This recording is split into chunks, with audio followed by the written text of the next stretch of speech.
দ্বিতীয় অধ্যায়। যুদ্ধের পরের যুদ্ধ। দিনের পর দিন কেটে যায়। বাবা আর চাচার খোঁজ নেই।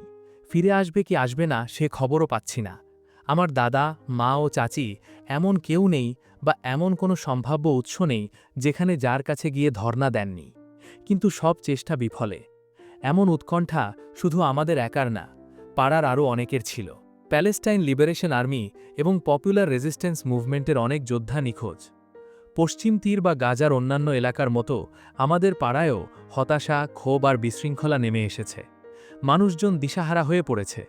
কি করতে হবে, কিভাবে এই পরিস্থিতি সামাল দেবে, কেউই নিশ্চিত জানে না। প্রতিদিন সকালে দাদা যান, লাঠি ঠুকঠুক করে বের হন দুই সন্তানের খোঁজে। চেনা হোক কিংবা অচেনা, সবাইকে ধরে ধরে জিজ্ঞেস করেন। ক্লান্তিতে শরীর নুয়ে না এলে থামেন না। মা ও চাচি, যারা যুদ্ধ শেষ হওয়ার পরও এ বাড়ি ছেড়ে নিজ বাড়িতে যাননি, দুজনে দিনমান দরজার পাশে বসে থাকেন দাদার ফিরে আসার অপেক্ষায়। যদি নতুন কোনো খবর নিয়ে আসেন। স্বামীর অনিশ্চিত ভবিষ্যৎ নিয়ে ভয়ে দুশ্চিন্তায় তারা একেবারে কাতর হয়ে পড়েন। আমার ভাই বোনেরা, এমনকি চাচাতো ভাই বোনেরাও কি হচ্ছে সব আন্দাজ করতে পারছে। কিন্তু আমি তখন এত ছোট যে গোটা বিষয় ঠিকঠাক বোঝার ক্ষমতা ছিল না। দুশ্চিন্তায় মা, চাচি কেউ আমাদের ঠিকমতো দেখভাল করার তাকত পান না। বড় বোন ফাতিমা কিছুটা দায়িত্ব নেয়। আমাদের খাওয়া দাওয়া কিংবা একটু আধটু ঝাড়পোছ মাঝে মধ্যে ওকেই করতে হয়। সেদিন সন্ধ্যায় দাদার ফিরে আসার সময় হয়েছে। আজও তিনি দুই ছেলের অপেক্ষা করছিলেন। দেখলেন দাদা অতি কষ্টে লাঠিতে ভর দিয়ে হেঁটে আসছেন। তার ক্লান্ত দেহ বলছে কোনো দুঃসংবাদ আছে। মা চিৎকার করে বড় ভাই মেহমুদকে বললেন, এগিয়ে গিয়ে দাদাকে ধরো। মেহমুদ দৌড়ে গেল। দাদার চেহারায় তখন অশ্রুর রেখা। মেহমুদ অনেক চেষ্টা করেও তার মুখ থেকে কথা বের করতে পারল না। তারা বাড়ির দরজায় পৌঁছলে দাদা দেওয়ালে ভর দিয়ে দাঁড়ালেন। তার পা আর তাকে ধরে রাখতে পারছিল না। বাড়ির প্রথম ধাপটি পার হতেই তিনি প্রায় তোলে পড়লেন। মা, চাচি দৌড়ে তাকে ধরে ফেললেন। জিজ্ঞাসা করতে লাগলেন, কি খবর, কি জানতে পেরেছেন, কি হয়েছে। তারা ভলে আতঙ্কে কাঁপছেন, ধারণা করছেন যে কোনো দুঃসংবাদ আছে নিশ্চয়। কিন্তু দাদার তখন কথা বলা তো ভালো, নড়াচড়ার শক্তিও নেই। বাড়ির সকলে ধরাধরি করে দাদাকে ঘরের ভেতরে নিয়ে গেল। তিনি বিছানায় হেলান দিয়ে বসলেন। সবাই তাকে ঘিরে রইল, অপেক্ষা করছে তার ঠোঁট ফুটে কখন কথা বের হয়। মা দাদার হাতে একটি মাটির জগ দিলেন। দাদার পক্ষে তা তোলা সম্ভব হল না। মা তাকে সাহায্য করলেন। দাদা কয়েক ফোঁটা পানি মুখে দিলেন। তার দৃষ্টি তখন চাচির দিকে স্থির, অর্থাৎ খবরটি চাচার সঙ্গে সম্পর্কিত, বাবার না। চাচির উদ্বেগ আরও বেড়ে গেল। তিনি মিনতি করে জিজ্ঞেস করলেন, কি ঘটেছে আবু ইব্রাহিম? আল্লাহর ইচ্ছায় খবর সব ভালো তো? দাদার চোখের জল বাঁধ মানছে না। তিনি নিজেকে সামলানোর চেষ্টা করছেন। কিন্তু চাচি দাদার মুখ থেকে কিছু না শুনেই সব বুঝতে পেরে আর্তনাদ করে উঠলেন, মেহমুদ মারা গেছে? দাদা মাথা নাড়েন, যার মানে হ্যাঁ। চাচি কান্নায় ভেঙে পড়েন আর নিজের চুল টানতে থাকেন। আমার মাও কেঁদে ওঠেন। তবু নিজেকে সামলে চাচিকে শান্ত করার চেষ্টা করেন। কিন্তু চাচি বারবার বলতে থাকেন, মেহমুদ মারা গেছে, মেহমুদ মারা গেছে। মা বললেন, না, উনি মারা যাননি, উনি শহীদ হয়েছেন। চাচাতো ভাই বোনেরা, আমার ভাই বোনেরা সবাই কাঁদছে। আমি স্থির দাঁড়িয়ে আছি, বুঝছি না ঠিক কি হচ্ছে। এ সময় দরজায় টোকা পড়ল। আমার ভাই মেহমুদ বাইরে গিয়ে দেখে প্রতিবেশী কয়েক নারী দাঁড়িয়ে। কান্নার আওয়াজ শুনে তারা জানতে এসেছেন কি হয়েছে। আমাদের দুঃখে তারাও শরিক হতে চান। পর মুহূর্তে ঘরটি নারী ও কন্যার ভিড়ে গমগম। আমি এক প্রকার হারিয়ে গেলাম। চারিদিকে ছড়িয়ে পড়ল কান্নার রোল। দিন যায়, কিন্তু বাবার আর খোঁজ মেলে না। বাবাকে যারা শেষবার দেখেছেন বললেন যে ইহুদিরা শহর দখল করার সময়ও তিনি জীবিত ছিলেন। তিনি এবং আরও কয়েকজন প্রতিরোধ যোদ্ধা দক্ষিণ দিকে সরে গিয়েছিলেন। এটুকুই আমরা জানতাম। চাচার মৃত্যুপর্ব শেষ হওয়ার পর দাদা আবারও বাবার খোঁজে বের হন, কিন্তু নতুন কিছু আর জানতে পারলেন না। আরও বহুদিন কেটে যাওয়ার পর শেষে দাদা মেনে নেন যে তাকে অপেক্ষা করতে হবে, হয়তো কোনো খবর আপনা থেকেই আসবে। আমরা তার কথা না জানলেও তিনি তো জানেন আমরা কোথায় আছি। সময় বসে থাকে না। জীবনকে পুনরায় স্বাভাবিক গতিতে ফিরিয়ে আনার বিকল্প ছিল না। সবাইকে নতুন বাস্তবতার সঙ্গে মানিয়ে নিতে হয়। স্কুল খুলেছে। আমার ভাই বোনেরা এবং বড় চাচাতো ভাই একসঙ্গে স্কুলে যান। মা ও চাচি সকাল সকাল জেগে তাদের রেডি করে দেন। আমি, আমার ছোট বোন আর চাচাতো ভাই ইব্রাহিম বাড়িতে থাকি। দিনের বেলা দাদা বাইরে যান। মাঝে মধ্যে টমেটো, এক গোছা পালং শাক, কতক আলু বা বেগুন বা অন্য কোনো সবজি নিয়ে ফেরেন। মা অথবা চাচি রান্না করেন। আমরা স্কুল থেকে ফিরে এসে খাই। প্রতিদিন সকালে আমার মা বা চাচি মাটির কলস আর একটা লোহার গরম পানির পাত্র নিয়ে বের হন। জাতিসংঘের রিলিফ এজেন্সি বা UNRWA পাড়ায় একটা কল বসিয়েছে, সেটার সামনে সারি করে রাখেন। দিনে 2-3 ঘন্টার জন্য পানি আসে। পালা করে ডাকা হয়। যাদের পালা আসে তারা পাত্র ভর্তি করে নেয়, যাদের আসে না তারা পরের দিনের অপেক্ষা করে। প্রয়োজন হলে প্রতিবেশীর কাছে একটু পানি ধার নেয়। কেউ যদি সকালেই কলের সামনে পাত্র না রাখতে পারে তাহলে অন্তত চেষ্টা করে অন্যদের আগে রেখে যেন জায়গা দখল করা যায়। ঝগড়াঝাটিও হয়। প্রথম প্রথম শুধু কথা কাটাকাটি, এটা আমার পালা, না, তারপর হাতাহাতি, চুল টানাটানি, এমনকি গালমন্দ হয়। কখনো মাটির কলস ভেঙে ফেলার ঘটনাও ঘটে। কলের আশেপাশে কলস ভাঙা বা মাটির কোনো পাত্রের টুকরো ছিটিয়ে থাকত। স্কুল থেকে ফিরে আমার ভাই ও প্রতিবেশী ছেলেরা দুপুরে খাবার খেয়ে খেলতে বের হয়। ভাঙা টুকরো দিয়ে তারা 7 চারা একটি খেলা খেলে। এই খেলায় তারা সাধারণত গোলাকার 7টি টুকরো কুড়িয়ে আনে, যেগুলো ক্রমাগত ছোট থেকে বড় আকারের হয়। বড়টি নিচে, তার উপরে একটু ছোট, তার উপরে আরও ছোট, এভাবে। তারপর পুরনো মোজা দিয়ে তৈরি একটা কাপড়ের বল আনা হয়। এই মোজাগুলো আমরা বছরে 2বার UNRWA থেকে পেতাম। সেই মোজাই কাপড়ে ভরে বল তৈরি করা হতো। এই খেলায় 2টি দল থাকে। এক দলের একজন কিছুটা দূরে দাঁড়িয়ে মাটির টুকরোগুলোর দিকে বল ছোড়ে, পিরামিড ভাঙতে হবে। যদি সে সফল হয় তাহলে তার দলের সদস্যরা পালিয়ে যায়। অন্য দলের সদস্যরা বল নিয়ে তাদের দিকে মারে, তাদের গায়ে লাগানোর জন্য। যদি তারা কারো গায়ে লাগাতে পারে তাহলে এবার চারা ভাঙার পালা পাবে। যদি না পারে তবে প্রতিদ্বন্দ্বী দল আবার পিরামিড সাজিয়ে ভাঙার চেষ্টা করবে। এভাবে চলতে থাকে। মেয়েরা খেলত হুজালা। তারা একটি মসৃণ পাথরের টুকরো খুঁজে বের করে এবং মাটিতে 3টি পরপর বর্গ আঁকে। প্রত্যেকটি বর্গের দৈর্ঘ্য ও প্রস্থ হয় প্রায় 1 মিটার। তৃতীয় বর্গের শীর্ষে একটি বৃত্ত আঁকা থাকে। খেলায় অংশগ্রহণকারী মেয়েটি প্রথম বর্গে পাথরটি ছুঁড়ে ফেলে এবং এক পায়ে লাফিয়ে পাথরের কাছে পৌঁছে। এরপর পাথরটি এক পায়ে ভর রেখে দ্বিতীয় বর্গে ঠেলে দেয় এবং তাতেও লাফিয়ে পৌঁছে। এভাবে তৃতীয় বর্গে ঠেলে দেয় এবং লাফিয়ে সেখানে পৌঁছে। তারপর পাথরটি বৃত্তের দিকে ঠেলে দেয় এবং সেখানে লাফিয়ে দুপায়ে দাঁড়ায়। এবার আবার উল্টো দিকে ঘুরে পাথরটি তৃতীয় বর্গে ঠেলে দেয় এবং এক পায়ে লাফিয়ে সেখানে পৌঁছায়। এভাবে খেলা চলতে থাকে। যদি সে এক পায়ে স্থির থাকতে না পেরে পড়ে যায় বা তার পা কোনো দাগে লেগে যায় তবে সে খেলা থেকে বাদ এবং তার প্রতিদ্বন্দ্বীর পালা আসে। মাঝে মাঝে মেয়েরা দড়ির লাফও খেলে। ছেলেদের আরেকটি খেলা আছে, আরও ইহুদি খেলা। তারা 2 দলে ভাগ হয়, এক দল আরব, অন্য দল ইহুদি। প্রত্যেকটি দলের সদস্যরা বন্দুকের মতো দেখতে কাঠ বা লাঠির টুকরো ধরে। তারপর একে অপরের দিকে তাক করে বন্দুক থেকে গুলি ছোড়ার ভান করে চিৎকার করে বলে, টাক, আমি তোমাকে মেরেছি। অন্যজন জবাব দেয়, না, আমি আগে তোমাকে মেরেছি। অনেক সময় এই খেলা বাস্তব ঝগড়ায় পরিণত হয়, যে কে আগে কাকে মেরেছে। তবে বেশিরভাগ সময় আরব দলকেই জিততে হয়, কারণ দলের সদস্যদের নির্বাচিত করার দায়িত্ব বড় বা শক্তিশালী ছেলেদের হাতে থাকে এবং তারা আরব দলের সদস্য হন। দাদা মাসে একবার রেশন সেন্টারে যান। সাথে নেন 2টি রেশন কার্ড, একটি আমাদের পরিবারের, আরেকটি চাচার পরিবারের। তিনি দুপুরের পর পর্যন্ত সেখানে থাকেন। তারপর পাড়ার অন্যান্য পুরুষ ও নারী হাজির হন গাধায় টানা একটা গাড়ির সামনে। গাড়িতে ময়দার বস্তা, ঘি বা ভোজ্য তেলের জার এবং একাধিক ঝুড়ি ভর্তি ছোট বস্তায় থাকে ছোলা ডাল জাতীয় মুদি আইটেম। গাড়িটা আমাদের বাড়ির সামনে থামলে ছেলেরা সেখানে দৌড়ে গিয়ে চড়তে চায়। চালক তাদের ধমক দিয়ে তাড়ান, লাঠি হাঁকান। দাদা আমাদের জিনিসপত্র চিহ্নিত করেন, তারপর সেগুলো বাড়ির ভেতরে নিয়ে যান। পরে দাদা তার পকেট থেকে কাপড়ের একটি থলে বের করে কয়েকটা পয়সা চালককে দেন। চালক সাগ্রহে ধরে থলেতে রাখেন আর বলেন, আল্লাহ আপনার মঙ্গল করুক। গাধার গাড়ি ফিরে চলে যায়। ছেলেরা গাড়ির পেছন পেছন দৌড়ায়। এবার বড়রা তাদের তাড়ানোর চেষ্টা করেন, ধমক দেন। আমার মা মাঝে মাঝে আমার ছোট বোন মরিয়মকে নিয়ে শিবিরের প্রান্তে থাকা সুইডিশ স্বাস্থ্যকেন্দ্রে যান। মা ও শিশু বিভাগে তার স্বাস্থ্য পরীক্ষা ও ওজন করানো হয়। সেখানে অনেক নারী তাদের সন্তানদের সাথে এসে পরীক্ষা করান। তারা কাঠের সাদা রঙের লম্বা বেঞ্চে বসে থাকেন। কেউ কেউ বসেন মাটিতে। অনর্গল কথা বলেন। জীবনের দুঃখ কষ্ট অপরের সাথে ভাগ করে নেন। একে অপরকে সান্ত্বনা দেন, বোঝান যে সবার জীবন যন্ত্রণা কম বেশি একই রকমের। আমার মা আমাকে অনেকবার সুইডিশ স্বাস্থ্যকেন্দ্রে নিয়ে গেছেন। গেটে কিছু ফেরিওয়ালা দাঁড়িয়ে থাকত, তারা পারিবারিক বাড়তি আয়ের জন্য ঘরে তৈরি মিষ্টান্ন বিক্রি করত। আমি মায়ের জামা টেনে ধরতাম যেন আমাকে একটু নমুরা কিনে দেন। আমার জেদ দেখে মা নিরুপায় হয়ে কিছু কিনে দিতেন। দীর্ঘদিন বাবা না থাকায় আমাদের আয়ের উৎস ছিল সামান্য। বয়সের ভারে দাদারও কাজ করার ক্ষমতা ছিল না।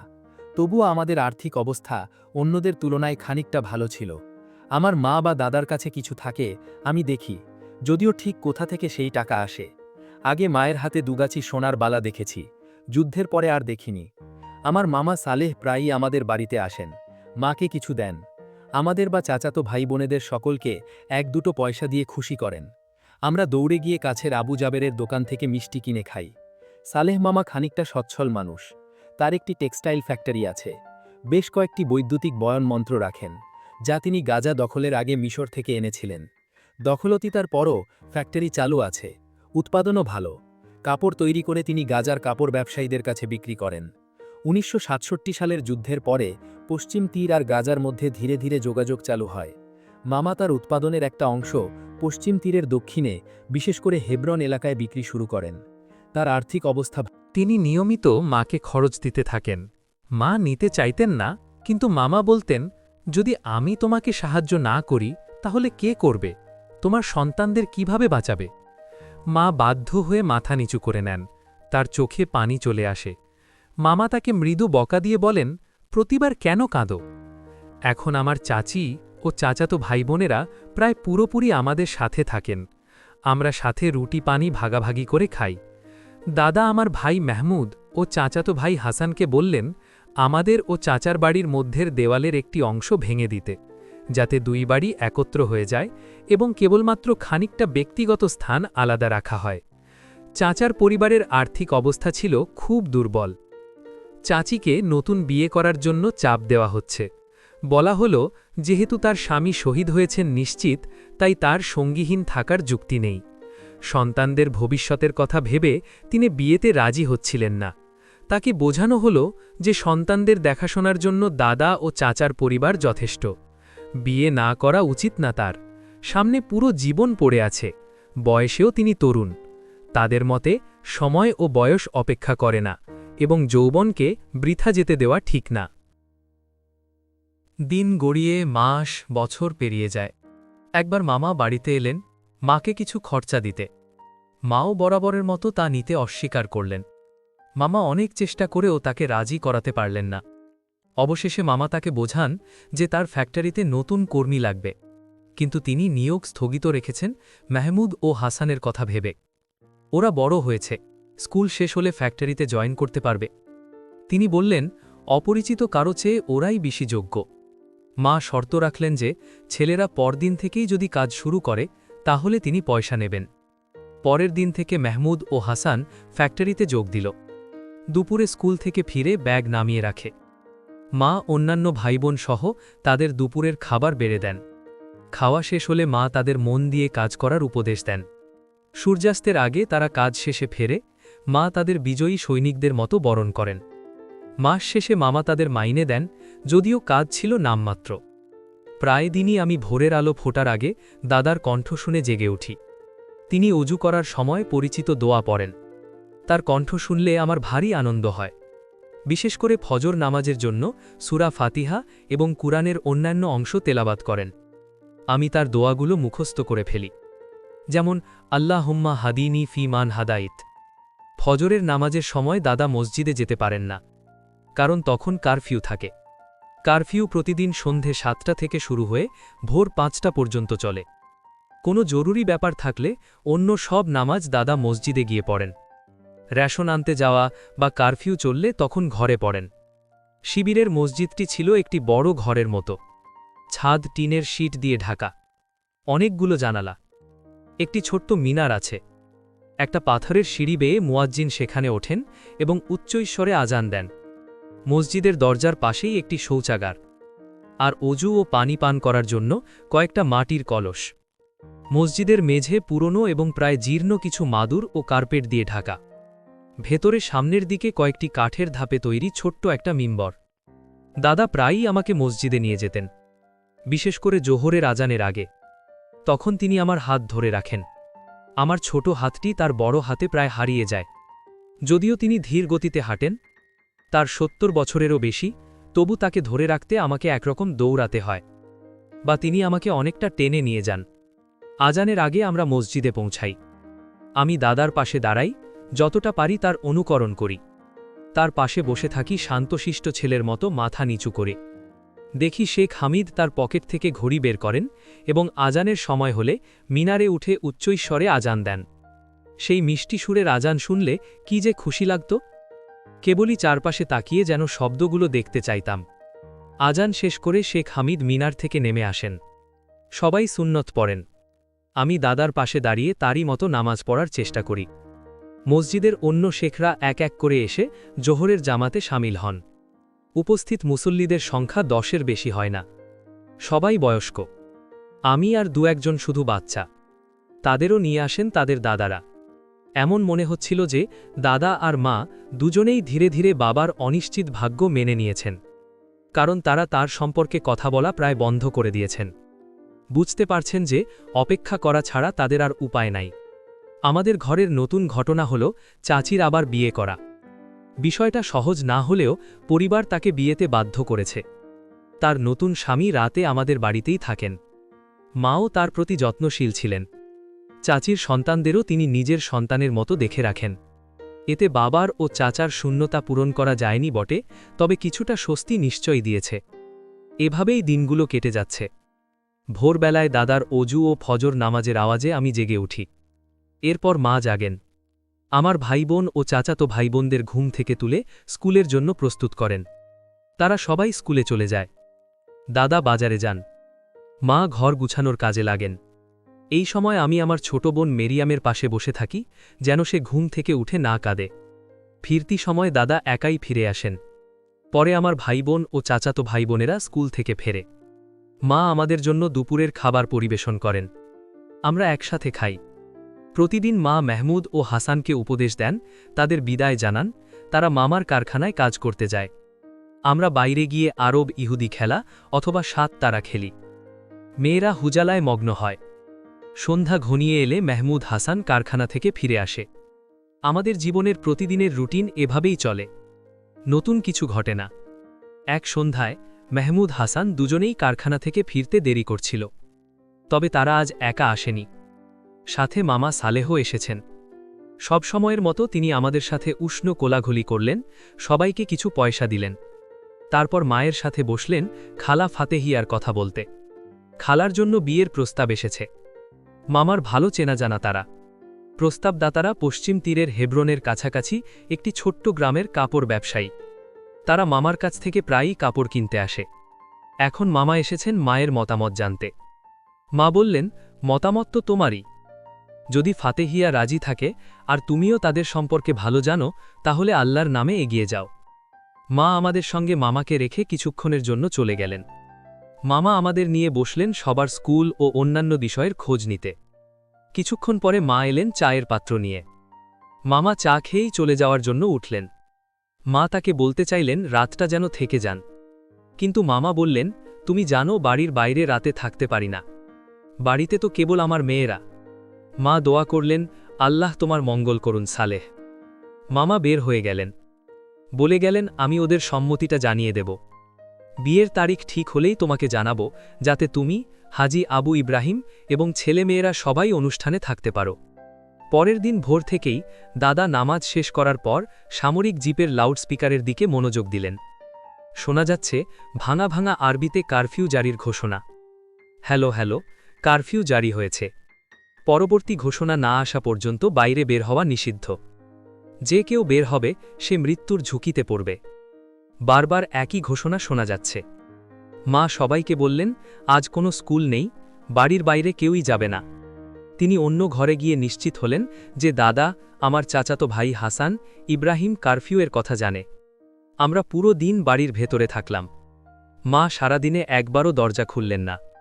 কেউ দরজার কাছাকাছি গেলেই মা ডাক দিয়ে সতর্ক করতেন যেন কেউ দরজা না খোলে, না হলে তিনি তাকে মারবেন। বারবার শুনছিলাম কারফিউ চলছে। ভাই বোনেরা বাড়ির ভেতরেই খেলাধুলা করতে বাধ্য হল। মা সেদিন দুপুরে বিসারাত রান্না করলেন। বিসারা হল ম্যাশড শিমির একটি পদ, যা শুকনো মুলুখিয়া মিশিয়ে তৈরি করা হয়। আমার ভাই বোন ও আমার চাচাতো ভাইয়েরা দিনভর স্কুলের বই নিয়ে বসে, আমি তাদের পাশে বসে বইয়ের ছবি দেখি। সন্ধ্যায় আবারও লাউডস্পিকারের ধ্বনি আসে। একই ঘোষণা, কারফিউ চলছে। যে কেউ এই নিয়ম ভাঙবে সে মৃত্যুর ঝুঁকিতে পড়বে। পরের দিন সকালে দাদার নামাজ ও দোয়ার আওয়াজ শোনার কিছুক্ষণ পরই ঘোষণা এলো যে কারফিউ ভোর 5টায় শেষ হয়েছে। মা সবাইকে ঘুম থেকে জাগিয়ে স্কুলের জন্য প্রস্তুত করলেন। সবকিছু স্বাভাবিকভাবেই চলতে থাকল। সেই দিনের নতুন ঘটনা হল, আমরা জানতে পারলাম আগের দিনের কারফিউয়ের কারণ কী ছিল। কেউ একজন দখলদারি বাহিনীর একটি টহল দলের ওপর একটি হাতবোমা নিক্ষেপ করে, যা বিস্ফোরিত হয়ে জিপে থাকা সৈনিকদের আঘাত করে। এরপর তারা লোকজনের ওপর এলোপাথারি গুলি চালিয়ে অনেককেই আহত করে। শেষ হল দ্বিতীয় অধ্যায়, যুদ্ধের পরে যুদ্ধ। পরবর্তী অধ্যায়, প্রতিরোধে সূচনা। অডিও বুক আকারে আসছে সামনের সপ্তাহে। প্রত্যেক সপ্তাহে একটি করে নতুন এপিসোড দেওয়া হবে এখন থেকে, তাই চ্যানেলটি সাবস্ক্রাইব করে রাখুন যাতে পর্ব আপলোড দেওয়ার সাথে সাথে আপনাদের কাছে নোটিফিকেশন চলে যায়।